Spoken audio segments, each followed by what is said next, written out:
हिमालय की ऊंचाइयों में, जहां हवा भी धीमी सांस लेती है, वहां स्थित है गालवन वैली। यह इलाका सुंदर जरूर है, लेकिन आसान नहीं। यहां तापमान शून्य से नीचे चला जाता है, ऑक्सीजन कम होती है और जिंदगी खुद से लड़ती है। यही जून 2020 में भारत और चीन के बीच एक ऐसी घटना हुई जिसने दशकों पुरानी शांति को तोड़ दिया। भारत और चीन की सीमा पर स्थित लाइन ऑफ एक्चुअल कंट्रोल यानी एलएसी कोई साफ खींची रेखा नहीं है। यह एक अनुमानित सीमा है जिस पर दोनों देशों की अपनी अपनी समझ है। 1962 के युद्ध के बाद दोनों देशों ने कई समझौते किए ताकि सीमा पर शांति बनी रहे। इन समझौतों के अनुसार सैनिक आमने सामने आते थे, लेकिन बंदूकें नहीं चलाते थे। 2020 की शुरुआत में लद्दाख क्षेत्र में तनाव बढ़ने लगा। दोनों पक्षों ने सैनिकों की संख्या बढ़ाई। कई जगहों पर आमने सामने खड़े सैनिकों के बीच बातचीत हुई, झड़पें हुई, लेकिन हालात काबू में थे। 15 जून 2020 की शाम को गलवान घाटी में भारतीय सेना की एक टुकड़ी गश्त पर निकली।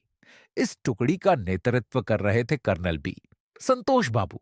उन्हें सूचना मिली थी कि एक स्थान पर चीनी सैनिकों ने अस्थायी ढांचा खड़ा कर लिया है, जो पहले हुए समझौते के खिलाफ था। भारतीय सैनिक उस स्थान पर पहुंचे। शुरुआत में बातचीत हुई, आवाजें ऊंची हुई, लेकिन हथियार नहीं थे, क्योंकि दोनों पक्षों के सैनिक निहत्थे थे, कम से कम बंदूकों के बिना। लेकिन अचानक स्थिति बदल गई। अंधेरा गहराने लगा, ठंड बढ़ने लगी और फिर झड़प शुरू हो गई। यह कोई सामान्य झड़प नहीं थी। यह लड़ाई पत्थरों, लोहे की छड़ों और कील लगे डंडों से लड़ी गई। सैनिक पहाड़ी चट्टानों पर फिसलते, गिरते और फिर उठकर लड़ते रहे। गलवान नदी, जो दिन में शांत बहती है, उस रात गवाह बनी। कई सैनिक अंधेरे में नदी में गिरे। तेज बहाव और ठंडे पानी ने हालात और भयानक बना दिए। इस संघर्ष में भारत के 20 सैनिक शहीद हुए, जिनमें कर्नल संतोष बाबू भी शामिल थे। चीनी पक्ष ने भी हताहतों की पुष्टि की, हालांकि संख्या सार्वजनिक नहीं की गई।